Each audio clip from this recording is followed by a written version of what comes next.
ಈಗ 3 ತಿಂಗಳಿಂದ ಅವರಿಗೆ ಬ್ರೈನಿಗೆ ಸ್ವಲ್ಪ ಸ್ಟ್ರೋಕ್ ಆಗಿದೆ, ಬ್ರೈನಿಗೆ ಪಿಟ್ಸ್ ಬರ್ತಾ ಇದೆ, ಹಾರ್ಟ್ ಅಟ್ಯಾಕ್ ಆಗಿದೆ, ನಿಮೋನಿಯಾ ಅಟ್ಯಾಕ್ ಆಗಿತ್ತು, ಹೈ ಬ್ಲಡ್ ಪ್ರೆಷರ್ ಇದೆ, ಟ್ರೈಸೋಮಿನ್ ನ್ಯೂರೋ ಅಂತ ಒಂದು ನರುದೆ.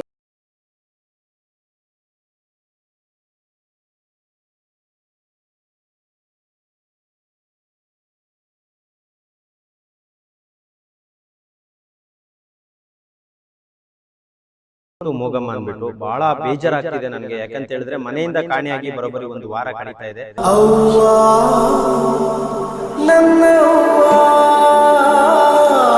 ಕಂಪ್ಲೇಂಟ್ ಕೊಟ್ಟು ಪಾಪ ರೋಡು ಅಂಗಡಿ ಬಸ್ ಸ್ಟಾಪ್ ದೇವಸ್ಥಾನ ಎಲ್ಲವನ್ನ ಹುಡುಕಾಟ ನಡೆಸ್ತಾ ಇದ್ದಾರೆ.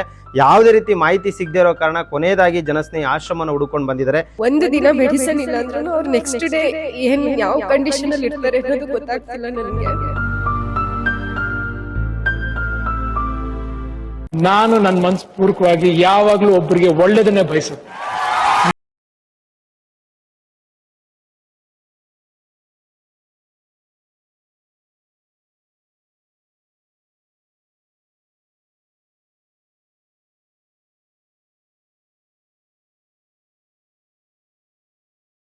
ನಮಸ್ಕಾರ, ನಾನು ನಿಮ್ಮ ಪ್ರೀತಿಯ ಜನಸ್ನೇಹಿ ಯೋಗೇಶ್. ದಯವಿಟ್ಟು ಪ್ರತಿಯೊಬ್ಬರು ಕೂಡ ಈ ವಿಡಿಯೋನ ಕೊನೆವರೆಗೂ ನೋಡಿ.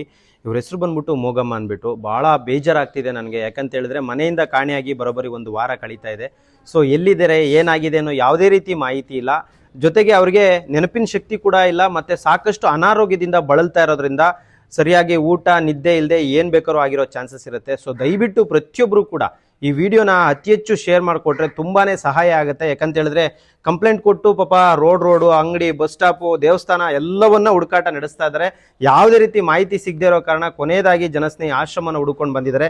ಸೊ ನೀವೆಲ್ಲರೂ ಒಂದು ಸಹಾಯ ಮಾಡ್ತಿರೋ ಒಂದು ನಂಬಿಕೆ ಮೇಲೆ, ಅಂದರೆ ನೀವೆಲ್ಲರೂ ಸಹಾಯ ಮಾಡ್ತಿರೋ ಅನ್ನೋ ಒಂದು ನಂಬಿಕೆ ಮೇಲೆ ಈ ವಿಡಿಯೋನ ನಿಮ್ಮ ಮಡಿಲಿಗೆ ಹಾಕ್ತಾ ಇದ್ದೀವಿ. ಸೊ ದಯವಿಟ್ಟು ಪ್ರತಿಯೊಬ್ಬರು ಕೂಡ ನೀವಿಷ್ಟಪಡುವಂಥ ಒಂದು 5 ಜನಕ್ಕೆ ಈ ವಿಡಿಯೋನ ಶೇರ್ ಮಾಡಿ. ಯಾಕೆಂತ ಹೇಳಿದ್ರೆ ರಸ್ತೆಗಳಲ್ಲಿ ಬೀದಿಗಳಲ್ಲಿ ಮಲಗಿರೋಂಥವ್ರನ್ನ ಯಾರು ಕೂಡ ನೋಡೋದಿಲ್ಲ. ಸೊ ಹಾಗಾಗಿ ಇವ್ರಿಗೆ ಅನಾರೋಗ್ಯದಿಂದ ಬಳಲ್ತಾ ಇರೋದ್ರಿಂದ ಜ್ಞಾಪಕ ಶಕ್ತಿ ಕೂಡ ಇಲ್ಲದೆ ಇರೋದ್ರಿಂದ, ಸೊ ಅವ್ರಿಗೆ ಮನೆಗೆ ಬರೋಕ್ಕೂ ಕೂಡ ಗೊತ್ತಾಗದೇ ಇರೋದ್ರಿಂದ ಎಲ್ಲಿ ಬೇಕಾದ್ರೂ ಮಲಗಿರ್ಬೋದು. ಸೊ ದಯವಿಟ್ಟು ಈ ವಿಡಿಯೋ ಶೇರ್ ಮಾಡಿ. ಅಮ್ಮ, ಏನು ಹೇಳಕ್ಕೆ ಇಷ್ಟಪಡ್ತೀರಿ? ಇವ್ರು ನಮ್ಮ ತಾಯಿ 3 ವರ್ಷದಿಂದ ನನ್ನ ತಮ್ಮನೂ ಮಿಸ್ ಆಗಿದ್ದಾನೆ. ಅವಾಗಿಂದ ನಮ್ಮ ತಾಯಿಗೆ ಸ್ವಲ್ಪ ಮಾನಸಿಕವಾಗಿ ನೊಂದೋಗಿದ್ದಾರೆ. ನಾವು ಏನು ಹೇಳ್ತೀವಿ ಅನ್ನೋದಕ್ಕಿಂತ ಅವ್ರು ಏನು ಹೇಳ್ತಾರೆ ಅದನ್ನೇ ಮಾಡ್ತಾ ಇರ್ತಾರೆ. ಈಗ 3 ತಿಂಗಳಿಂದ ಅವ್ರಿಗೆ ಬ್ರೈನಿಗೆ ಸ್ವಲ್ಪ ಸ್ಟ್ರೋಕ್ ಆಗಿದೆ, ಬ್ರೈನಿಗೆ ಪಿಟ್ಸ್ ಬರ್ತಾ ಇದೆ, ಹಾರ್ಟ್ ಅಟ್ಯಾಕ್ ಆಗಿದೆ, ನಿಮೋನಿಯಾ ಅಟ್ಯಾಕ್ ಆಗಿತ್ತು, ಹೈ ಬ್ಲಡ್ ಪ್ರೆಷರ್ ಇದೆ, ಟ್ರೈಸೋಮಿನ್ ನ್ಯೂರೋ ಅಂತ ಒಂದು ನರುದೆ ಪ್ರಾಬ್ಲಮ್ ಇದೆ. ಇಷ್ಟು ಪ್ರಾಬ್ಲಮಿಗೆ ಅವರು ಪ್ರತಿದಿನ ಮೆಡಿಸನ್ ತಗೋಬೇಕು. ಒಂದು ದಿನ ಮೆಡಿಸನ್ ಇಲ್ಲ ಅಂದ್ರೂ ಅವ್ರು ನೆಕ್ಸ್ಟ್ ಡೇ ಏನು ಯಾವ ಕಂಡೀಷನಲ್ಲಿ ಇರ್ತಾರೆ ಅನ್ನೋದು ಗೊತ್ತಾಗ್ತಿಲ್ಲ ನನಗೆ. ಅವ್ರಿಗೆ ಆಗಲ್ಲ. ಸೊ ಪ್ಲೀಸ್ ನಮ್ಮಮ್ಮನ ಹುಡುಕೊಡಿ ದಯವಿಟ್ಟು. ಹುಡುಕಾಟ ನಡೆಸ್ತಾರೆ, ಎಲ್ಲೆಲ್ಲಿ ಹುಡುಕಾಟ ನಡೆಸ್ತಾರೆ? ನಾನು ಬೆಂಗಳೂರಲ್ಲಿ ಫುಲ್ ಹುಡುಕಿದ್ದೀನಿ. ಬೆಂಗಳೂರಲ್ಲಿ ಆಲ್ಮೋಸ್ಟ್ ಮೆಜೆಸ್ಟಿಕ್ಕು, ಮಲ್ಲೇಶ್ವರಮು, ಯಶವಂತಪುರ ಮನೆ ಹತ್ರ. ನೆಕ್ಸ್ಟು ನಾನು ಹಾಸ್ಪಿಟಲ್ಗಳಿಗೆ ಮತ್ತು ಸ್ಟೇಷನ್ಗಳಿಗೆ ಹೋಗ್ತಾ ಇದ್ದೀನಿ. ಯಾಕೆಂದರೆ ಅವ್ರಿಗೆ ಆಲ್ಮೋಸ್ಟ್ ಇಷ್ಟು ದಿನ ಮೆಡಿಸನ್ ತೊಗೊಳ್ದೆ ಅವರು ಕಾನ್ಷಿಯಸಲ್ಲಿ ಇರ್ತಾರೆ ಅನ್ನೋದು ಡೌಟು ನನಗೆ. ಅನ್ಕಾನ್ಷಿಯಸಲ್ಲಿ ಇರ್ತಾರೆ ಅನ್ನೋದೇ ನನ್ನ 90 ಭಾಗ. ಸರ್, ಅವರು ನಾವು ಲಾಕ್ ಮಾಡಿ ಆಫೀಸಿಗೆ ಹೋಗೋದು ಮನೆಯಿಂದ. ಅವತ್ತು ಸಂಡೇ ಆಗಿರೋದ್ರಿಂದ ನಾನು ಲಾಕ್ ಮಾಡಲಿಲ್ಲ, ನಾನು ಮನೇಲೇ ಇದ್ದೀನಿ ಅಂತ ಹೇಳ್ಬಿಟ್ಟು ಒಂದು 10 ನಿಮಿಷದಲ್ಲಿ ನಾನು ಅಡುಗೆ ಮನೇಲಿ ತಿಂಡಿ ಮಾಡ್ತಾ ಇದ್ದೀನಿ. ಅಷ್ಟರಲ್ಲಿ 10 ನಿಮಿಷದಲ್ಲಿ ಪಾಸ್ ಆಗಿದ್ದಾರೆ. ನೋಡಿ ಸ್ನೇಹಿತರೆ, ನಮ್ಮ ಜೀವನದಲ್ಲಿ ನಾವು ಎಂತೆಂಥೋ ಘಟನೆಗಳನ್ನ ನೋಡಿದ್ದೀವಿ.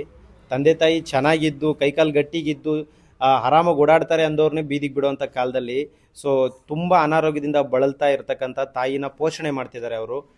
ಕೊನೆಯದಾಗಿ ಅವರು ಜ್ಞಾನ ಸರಿ ಇಲ್ಲದೆ ಇದ್ರೂ ಕೂಡ ಅವರನ್ನು ಮನೇಲಿ ಇಟ್ಕೊಂಡು ಪೋಷಣೆ ಮಾಡ್ತಾ ಇದ್ದಾರೆ. ನೋಡಿ, ಕಳೆದೋಗಿದ್ದಕ್ಕೆ ಎಷ್ಟು ಬಾಧೆ ಬೀಳ್ತಾ ಇದ್ದಾರೆ ಅಂದರೆ, ಎಷ್ಟು ಕಷ್ಟಪಡ್ತಿದ್ದಾರೆ ಅಂದರೆ, ನಿಜವಾಗ್ಲೂ ಇಂಥ ಮಕ್ಕಳು ಇರಬೇಕು ಅನ್ನೋದು ನನ್ನ ಒಂದು ಆಸೆ. ಯಾಕೆಂತ ಹೇಳಿದ್ರೆ ಬಹುಶಃ ಆ ಕಂಡೀಷನ್ಲಿದ್ದರೆ ತಂದೆ ತಾಯಿ ಹೊರಗಡೆ ಹೋಗ್ಬಿಟ್ಟಿದ್ರೆ ಎಲ್ಲಾದರೂ ಹೋಗ್ಲಿ ಬಿಡಿ ಅನ್ನೋರು ನಾನು ನೋಡಿದ್ದೀನಮ್ಮ. ತಪ್ಪಾಗಿ ಅರ್ಥ ಮಾಡ್ಕೋಬೇಡಿ. ಹೋದ್ರೆ ಹೋಗ್ಲಿ ಬಿಡು ಅನ್ನೋ ಲೆಕ್ಕಾಚಾರದಲ್ಲಿರೋನು ನಾನು ನೋಡಿದ್ದೀನಿ. ಅವರು ತುಂಬ ಹುಡುಕಾಟ ನಡೆಸ್ತಾ ಇದ್ದಾರೆ. ಸೊ ದಯವಿಟ್ಟು ಈ ವಿಡಿಯೋ ಶೇರ್ ಮಾಡಿ. ಆದಷ್ಟು ಬೇಗ ಅವ್ರ ತಾಯಿ ಅವ್ರಿಗೆ ಸಿಗಲೇಬೇಕು. ಈ ವಿಡಿಯೋಯಿಂದ ಈ ಒಂದು ಕೆಲಸ ಆಗಲೇಬೇಕು. ನೀವೆಲ್ಲರೂ ಈ ವಿಡಿಯೋ ಶೇರ್ ಮಾಡಿದ್ರೆ ಅದು ಖಂಡಿತ ಸಾಧ್ಯ ಇದೆ. ಆಮೇಲೆ ರಸ್ತೆಗಳಲ್ಲಾಗಿರ್ಬೋದು ಅನಾಥವಾಗಿ ಯಾರಾದರೂ ಕಂಡು ಬಂದರೆ, ಅನಾಥವಾಗಿ ಕೂತಿರೋದು ಕಂಡು ಬಂದರೆ ಖಂಡಿತ ಜನಸ್ನೇಹಿ ಆಶ್ರಮಕ್ಕೆ ಫೋಟೋಸ್ ಕಳಿಸ್ಕೊಡಿ. ನಿಮಗೆ ಗೊತ್ತಾಗಲಿಲ್ಲ ಅಂದ್ರೂ ನಾವಾದರೂ ಐಡೆಂಟಿಫೈ ಮಾಡಿ ಅವ್ರ ಮನೆಗೆ ತಲುಪಿಸುವಂಥ ಪ್ರಯತ್ನ ಮಾಡ್ತೀವಿ. ಎಲ್ರಿಗೂ ಒಳ್ಳೆಯದಾಗಲಿ. ದಯವಿಟ್ಟು ನೀವೆಲ್ಲರೂ ಶೇರ್ ಮಾಡ್ತೀರೋ ಅನ್ನೋ ನಿರೀಕ್ಷೆ ಮೇಲೆ ಈ ವಿಡಿಯೋನ ಹಾಕ್ತಾ ಇದ್ದೀವಮ್ಮ. ಆದಷ್ಟು ಬೇಗ ಸಿಗಲಿ ಅಂತ ದೇವ್ರ ಹತ್ರ ಬೇಡ್ಕೊಳ್ತೀನಿ. ಒಳ್ಳೆಯದಾಗಲಿ. Thank you. ಸೊ ದಯವಿಟ್ಟು ಸ್ನೇಹಿತರೆ, ಎಂತೆಂಥೋ ವಿಡಿಯೋಗಳನ್ನು ಯಾರ್ಯಾರಿಗೋ ಶೇರ್ ಮಾಡ್ತೀರಾ, ಬೇಡದಿರೋ ವಿಡಿಯೋಗಳನ್ನು ಶೇರ್ ಮಾಡಿ ಖುಷಿ ಪಡ್ತೀರಾ. ಸೊ ಈ ಒಂದು ವಿಡಿಯೋ ಶೇರ್ ಮಾಡೋದ್ರಿಂದ ಒಂದು ತಾಯಿಗೆ ಮಗಳು ಸಿಕ್ಕಿದ ಪುಣ್ಯ ಸಿಗುತ್ತೆ, ಒಂದು ಮಗಳಿಗೆ ತಾಯಿ ಸಿಕ್ಕಿದ ಪುಣ್ಯ ಸಿಗುತ್ತೆ. ಸೊ ದಯವಿಟ್ಟು ಈ ವಿಡಿಯೋ ಶೇರ್ ಮಾಡಿ. ಎಲ್ರಿಗೂ ಒಳ್ಳೆಯದಾಗಲಿ. ನಮಸ್ಕಾರ.